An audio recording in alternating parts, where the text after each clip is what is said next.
in a mile, probably like 3/4 of a mile loop, and you can do it in either direction, but I'm going to have us head down the road and around. So we'll do the longest part of the loop before we get to Margaret's Rock. And I think the way we'll do it, I'll stop every so often, but if you've got questions, just walk along with me and we can talk about some of those on the way. Does the town do grass? No, we do the maintenance. Yeah, plowing and grading.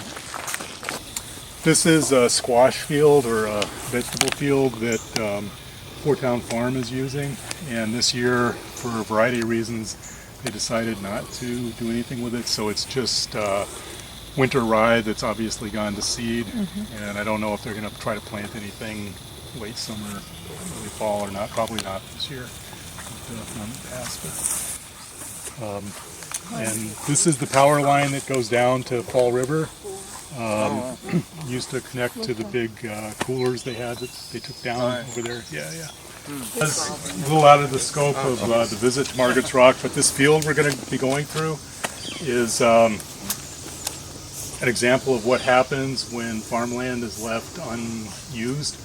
And this has only been left alone for 2 seasons now. This is the 3rd season, and you can see how rapidly it's growing in. All of this was open on the sides. But how do you keep it? You got to mow it.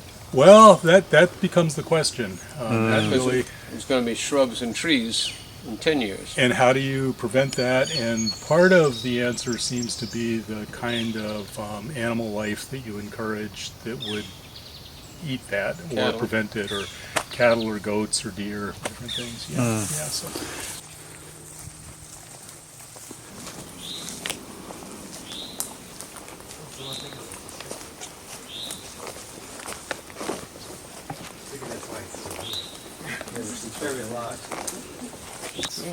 Lovely little spot. Yeah, I came out just to cut a little bit of the brush back, and just in the last week, this little sign had come loose from the post that it's on. So it's been here probably 6 or 7 years, and I think just glued in place, and the glue let go. I think this moisture had something to do with it. It's one of those sites that is sort of been validated, I guess would be a good word, as a seasonal camp for the Pokanoket. And by validated, I mean that when Dave and I have been out with other groups, we've been joined on several occasions by members of the Pokanoket tribe from today, including their tribal historian, and this seems to them a place that was very likely. We've also had another historian. You might be really interested with the research that you're doing, but a guy named James Warren, who's mostly a military historian, but very interested in the colonial period in particularly. And he wrote a really wonderful book about Roger Williams and Narragansett's Pokanoket and what was happening at sort of just contact to the next 50 years. And when Jamie was out, one of the things we talked about, we'll take a little stroll in a few minutes up alongside of this rock. There's a big, long, flat bench that is probably where the seasonal village was. And it was likely a winter village, and probably most likely winter because in the summer you'd be down by the water, it'd be closer to the seasonal food. But up here, this is an incredibly well-protected place from the winter, and you still have access to all the kinds of resources you'd want for a camp, and it's big enough to easily manage the size of the band that would have been here. Probably 200 people or less would have been most likely.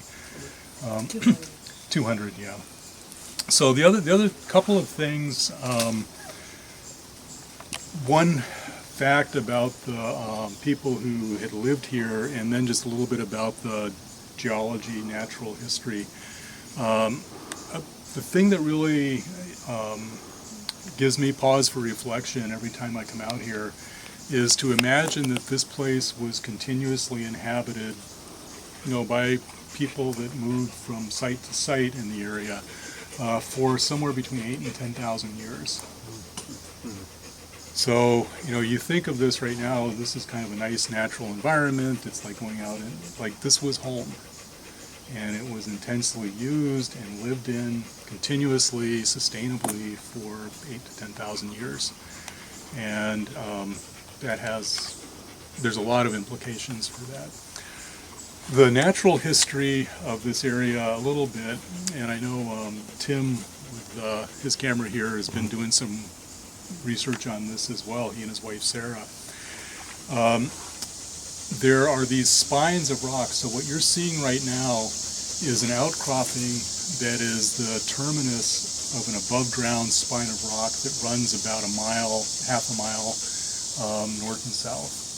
And if you go over a quarter of a mile in either direction, you're going to come across other spines of rock.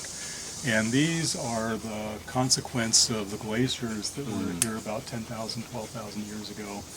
And they are metamorphic rock, which means they took a lot of mud and junk and compressed it under intense pressure into a pretty firm rock. So a lot of the way the water moves in this area, a lot of the different little microclimates are determined really by these spines of rock that run, 10 miles or so north and south.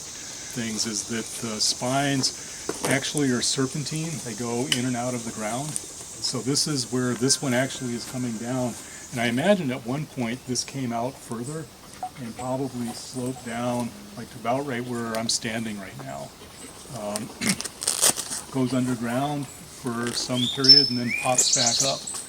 And they sort of alternate. So where this one is underground, the one next to us is above ground. So we walk, I don't know if you noticed it, but we walk past. We haven't, we came in this way. We'll walk past another one on the way out that you'll see what I'm talking about. So that really is what gives this area its geological, natural history characteristics. It makes for great windbreaks. It really, you can find a lot of dry spots. But also because of the glaciers, the land itself, the earth itself around here has a nice layer of topsoil, and then some places it's all sand and gravel. There actually was a gravel pit just not too far from here for years. But in a lot of places, like my house where you walk by, most of our yard, actually if you go down a foot of beautiful topsoil, you run into about 2 or 3 inches of clay. And what that means for right now, like a wet season like this, is the ground saturates, and then every time we get a rain, you can actually see the rain move across the surface of our lawn for an hour or two. It's pretty spooky. And so there's a lot of really funky little geologies around here that mean what grows can vary a lot, but also that the more you know it, the more you get the sense of how these little tiny pieces of land work or could work, what they could do.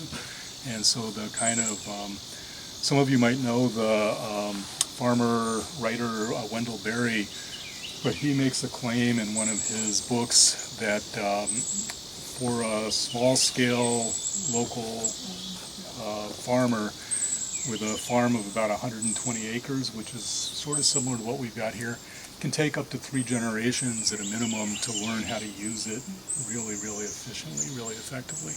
So I think about, like, what would you learn in 8,000 years about how to use this place? It'd be pretty amazing, and then pass all that on, right? So think about all that just kind of as a little background context. The story itself, which I'm guessing most of you are already familiar with, is that in the winter of 1636, Roger Williams is chased out of the North Shore of what's now the North Shore of Massachusetts, just ahead of some of the Puritans who were interested in, I don't know if they would have arrested him or just, harassed him or what, but he was scared enough that he left behind his wife and children, and made his way down here in what was apparently a snowy, cold winter. Arrived end of January, early February, depending which version of the calendar you're thinking about. When he got here, he was ill, and the best guess is that it was probably pneumonia, turned into pneumonia. and he stayed here for a month-ish, maybe more, maybe a little less, and was nursed back to health by the Pokanoket band that was wintering here. Some of his crew met him here, and he made his way down to what's now Providence and started that chapter in his life, sort of establishing Providence. That's got its own history, which I know a little bit about, but I would not claim to be any expert with. So the one thought is that the spot that he was actually in physically while he was being nursed back to health is this area of the rock, and it's very likely, there's no proof one way or the other, but the reason for that would be I've been out here 365 days a year, literally, for at least the last 8 years, and there is never any weather inside of that little lead. Like, it can be, there's no snow. We've had 3 feet of snow, no snow in there. You get a big northwester and northeaster coming in. They're coming in from over there. This is protected. You get something coming from the southwest. This little bit of rise and the other ridge stop most of the weather. So this is really protected. And in the middle of the winter, the sun, you can see it's kind of right here right now, but it's going to move and it'll be right in there, especially if you take down a little bit of the brush. Put in a fire right about where that little fire pit that some local teenagers put in a couple of years ago. And you can heat up the rocks, and once the rocks themselves are warm, put a little lean-to over that, you can have a pretty cozy, especially if it came out another, say, 3 or 4 feet. So that's one theory, one idea that I personally like a lot, so I choose to believe that it's true, but I have like zero evidence for it. When the tribal historian was out, they agreed that that was a credible possibility. Just as likely is that there, on this bench that we'll go visit, there would have been the witus, the little wood structures, the housing that multiple families would have lived in. And it's just as likely that Roger Williams was inside one of those, and that's where he was kept. One of my initial questions when I was starting to really explore this was to wonder about 2 things. One is, like, what would it mean to a band of 200 people living as basically small farming, hunter-gatherer, and have somebody appear on your doorstep who's sick and make a big demand on your winter resources. So you've put aside enough of everything to get through the winter. It's a cold, long winter, colder than usual, more snow than usual, hunting's a little more difficult. Why hospitality? And what kind of a demand did that put on the folks who were offering that hospitality? So it's a really generous act. It appears it on the face of it, right? So that was one thing I was curious about. And then jumping forward 400 years, the other thing I was curious about is if the Pokanoket had to do it all over again, would they do the same thing? Because I don't know, if I were them, I'd have some questions about how it went. But as I've learned more about the history and more about the circumstances, and there's a wonderful book, a little aged right now, but by a colonial historian named Francis Jennings called Indians, Colonials in the Cant of Conquest. And others since him have done more digging around this, but it matters that Williams showed up in 1636 because he was walking into a really dynamic political context. And the political dynamism had just a little bit arbitrary, but long history of tension, aggression between the Narragansett and the Pokanoket.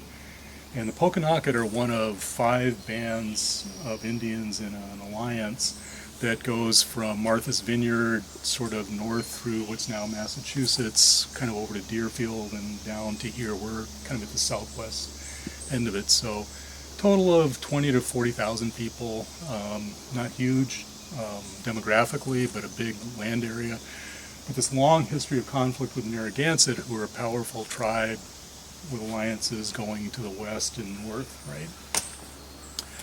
And, but to pick a date, sort of an arbitrary-ish kind of date, 1619, 1617, 1620, just about the time that the Pilgrims are arriving in Plymouth, there's an epidemic of some sort that goes through this area.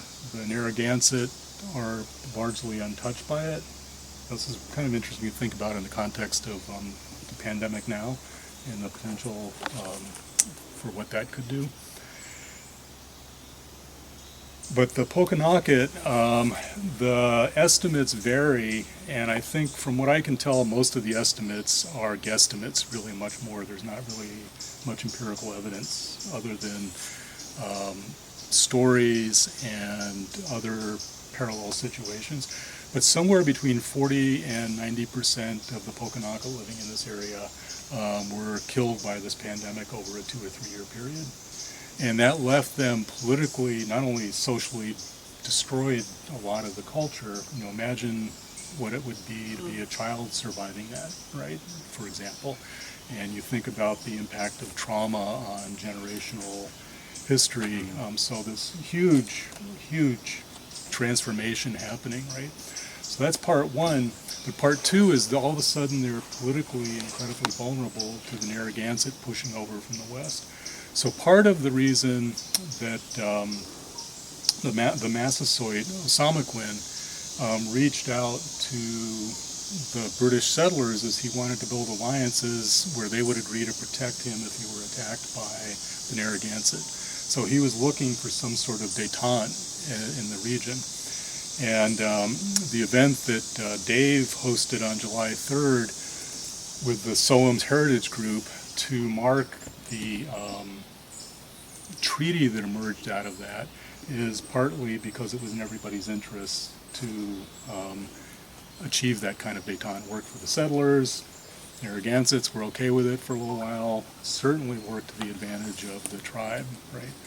So that's one really important date, and I think in some ways almost more from a tribal history point of view, maybe a more significant date even than King Philip's War, some years later.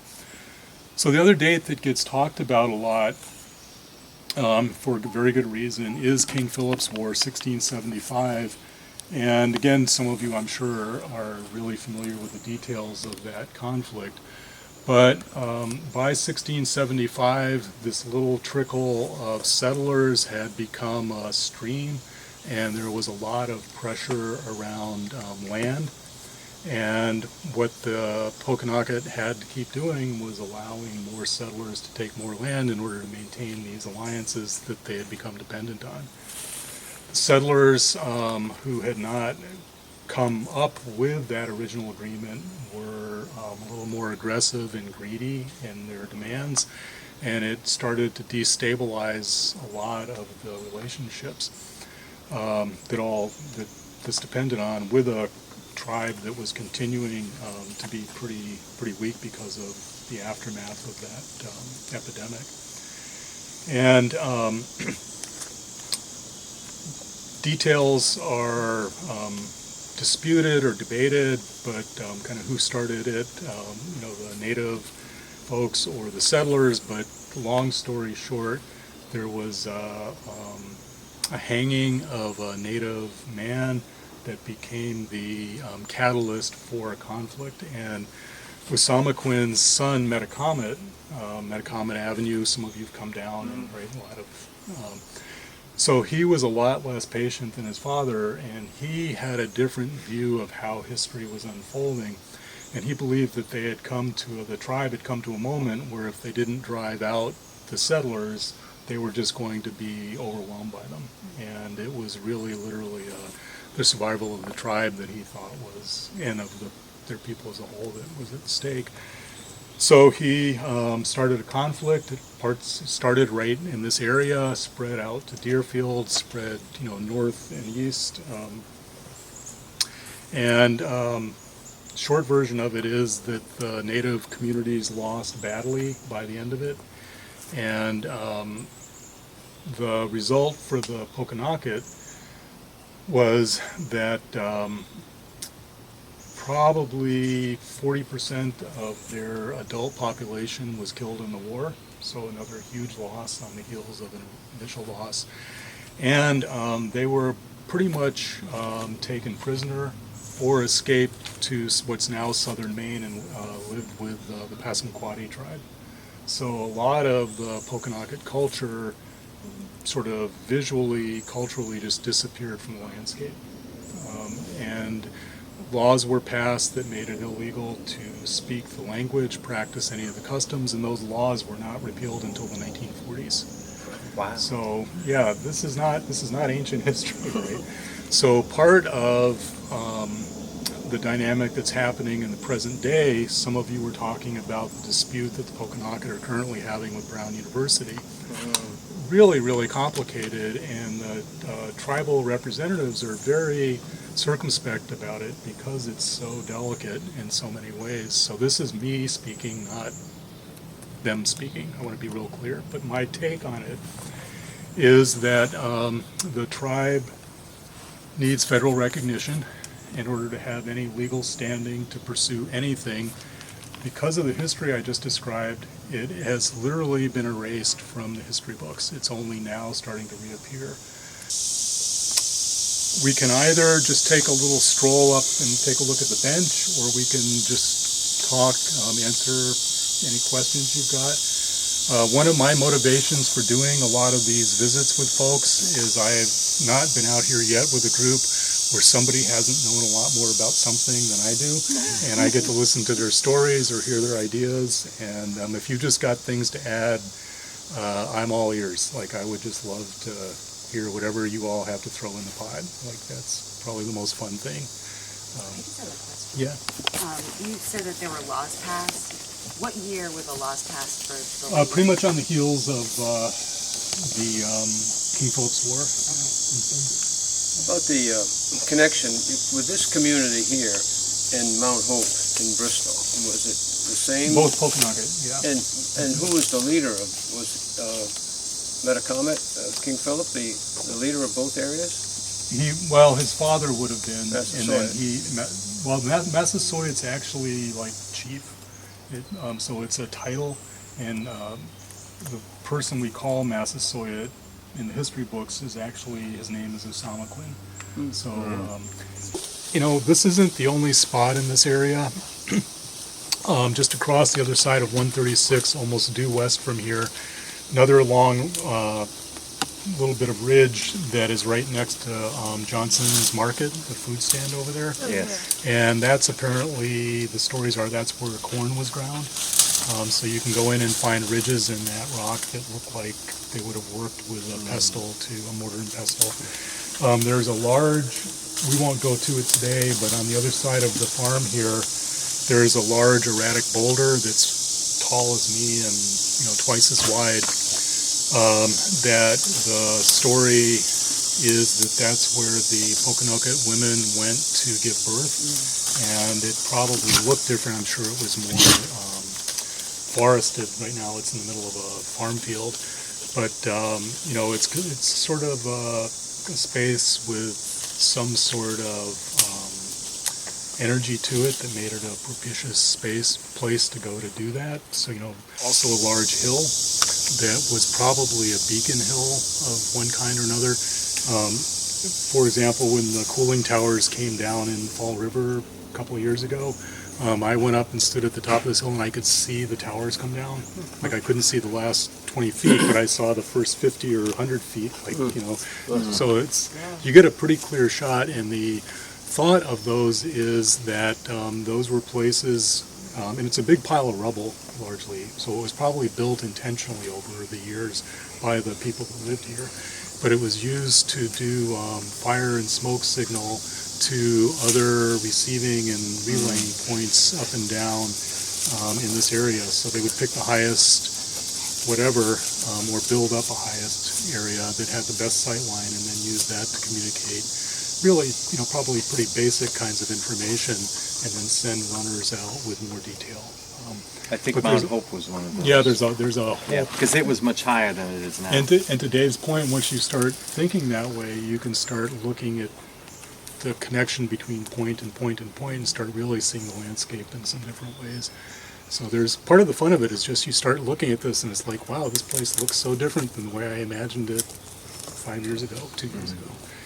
Yeah. And maybe it's just overactive imagination, but I don't think so. But I think this is one of those really, really powerful spots, partly because of the history and knowing it, but just there's just a vibe that comes off of this piece of land. As soon as you turn the corner and you see the path leading up to this. Yeah, this is partly it's just beautiful and kind of fits a lot of the things we hope for going out for hikes and things, but there's a real kind of energy, and I think some of that is a little metaphysical, but that's so imagine 8,000 years of people living and dying here, and just it's here. And maybe again, just maybe imagination, but maybe something more than that.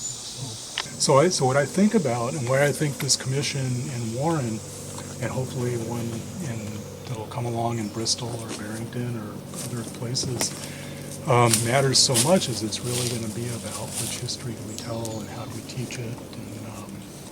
And I think my belief as an educator is that the more complicated and multidimensional we make it, the better it is for all of us, because I think at the end of the day, that's how we learn to live together. To add to that, the tribe, Pokanoket tribe, is working with the Barrington school system right now. They've had a number of meetings, and they've created a curriculum for 3rd and 5th graders, and that we believe will be in use this fall. That will then be borrowed by the Bristol Warren school system for use there, and I'm in conversation with people in East Providence. So we'd like to get the whole East Bay aware of a more accurate understanding of who lived here before the Europeans arrived. That's really the goal of this, and the tribe's very interested in getting that right, and so are a lot of other people. So bit by bit, this complicated story has to get told in a variety of settings, and there's no magic switch. You just turn it on, everything's fine. It doesn't work that way. The last time we were here, we invited an artist here, Ruth Major from the Vineyard, who had already done a portrait of the young Massasoit, and I was able to arrange a grant so we could hire her to do a painting of what we're just about to see here, of the settlement that was here. This is all speculation.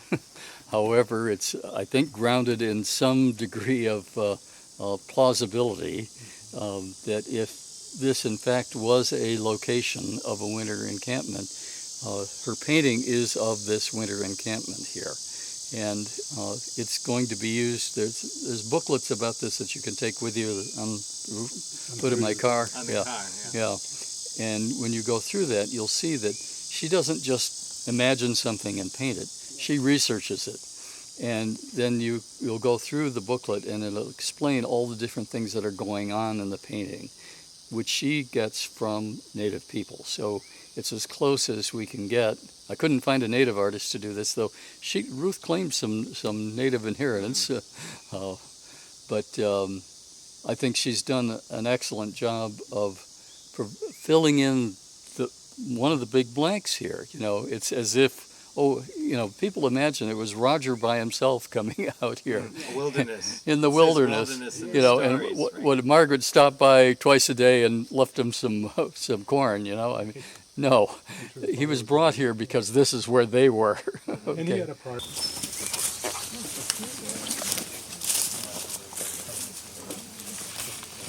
But this would have been the bench, and the reason we think, and that Ruth Major, who did the painting, and the tribal historian, Jamie Warren, a lot of folks have said this is a very plausible guess. This bench, and by bench I mean it comes down, wide flat area, and then it drops off another, kind of where that tree is down, another 20 feet or so down to a main path that you can walk on through there. And this wide bench is protected from the northwest, which is where the worst storms would come from. So you probably would get less snow, less weather coming through. It's got really good drainage, pretty easy access to water sources. I'm sure they've moved over the years, but there's a lot of little springs and Fresh water. kettle holes, kinds of things. This, as Dave was saying, this probably would have all been burned off every year, every couple of years, which means that the trees would be here, but the undergrowth would be pretty cleared out, made hunting easier. Food supplies would have been kind of Three Sisters farming, which is corns, beans, and squash grown in hills together. There's The Three Sisters. the Three Sisters, they do. From a sustainable agriculture point of view, it's a really good move because they actually feed each other, they support each other in a lot of ways, as well as physical structures do. But also, if you look at them from a nutrition point of view, they are probably one of the succotash that you can make from those three ingredients is one of the most complete nutritional sources you can find. So they would, and they're also storable. So you'd have fish, local wildlife that you'd hunted, and then these stored, and be able to have a pretty nice winter back here. Yeah, and probably the Weetus I would guess they would have been north-south running. Maybe they would have faced to the east for the opening beat to the east, and probably something you could live in for multiple seasons in a row before they had to be replaced. And a group of maybe 200 people would come stay here for a part of the year and then move on somewhere else. Right. Need to have a main camp like this be in a defensible position. So part of the value of having this ridge here is not only that it protects against weather, but if you put a lookout up on that ridge, you're going to see anybody coming, right, and get some advance. And it's easy to be up there, shoot down, and Right. arrows or Very guns and defensible. protect. Yeah. But similarly, anybody trying to come up into your camp from the bottom of this bench would have to come uphill at you and put them at a significant tactical disadvantage. So this, and the other reason is that path down there, and really for the few days after a really bad weather event, can get pretty sloppy.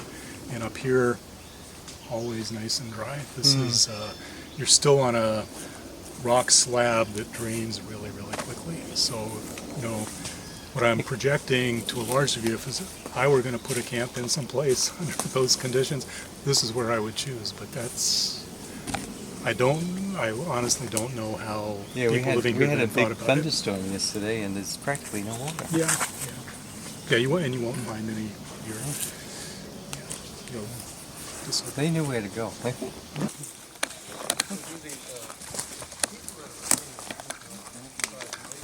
We're going to head down this path in just a minute, but I wanted to pause here because the folklore is that the burial site for the band that was here was right down in this little area that drops off in this little river. You can walk in there and see where you'll be walking along, and all of a sudden it drops 2 or 3 feet, and if anybody had been buried there, anything had been buried there that was that could decompose, that would explain why there's this sort of drop in topography.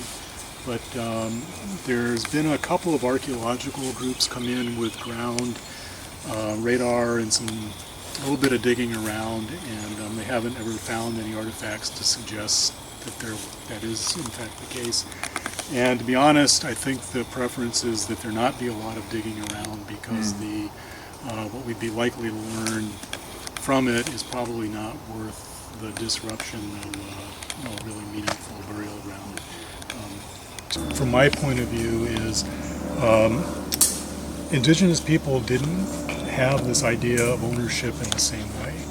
What they had was, I'm from here, so a lot of indigenous people, their tribal name means the first people. And they're not saying we're the only people or the source of all humans.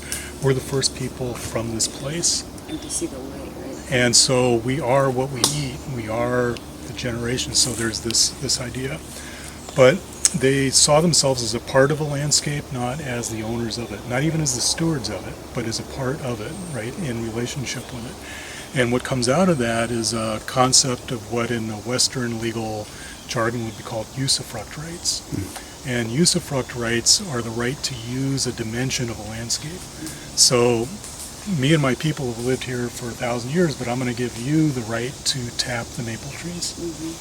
You don't have the right to do anything else, but I'm going to, in return for something, I'm going to give, I'm going to understand that you have the right, and maybe that becomes a tradition, and then you have that right sort of inherited from, generation to generation. But a really different way to think about land is that it's not a single entity that people own, but it's a bundle of rights.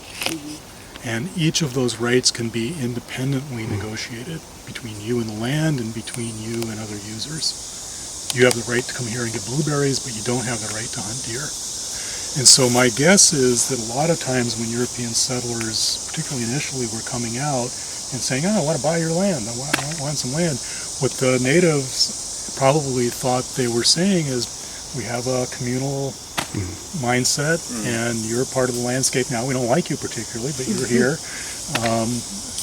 So yeah, we'll give you the right to hunt some deer. You've got the right to harvest these berries or to set up a household, but it's a limited right. It's a use. It's not an ownership. And my guess is that people like Roger Williams understood that difference. If he's going to write the alphabet of the Algonquin-speaking people, chances are pretty good he understood that distinction. And it just gets steamrollered over in every English document that there is. It's just made invisible. And I'm really curious about how that happened. Like, I just would really like to know. I think it has implications, but I'm just really curious. The natives just didn't understand, like English owning. You don't own land. You just Well, and the English didn't own it too. Like, I find that ironic because the king, if you're getting technical, the king owned it. So I think there's such a hypocrisy there of like, this is mine, I bought it. When Potentially, and it's another one of those really contested spots, right? Because my guess is that the natives understood it really well. Yeah. And what they kept saying was, no, you're not owning the land. You are getting the right to use it. And the wars came up because power says, I want to own it. own it. I want all the rights. Right.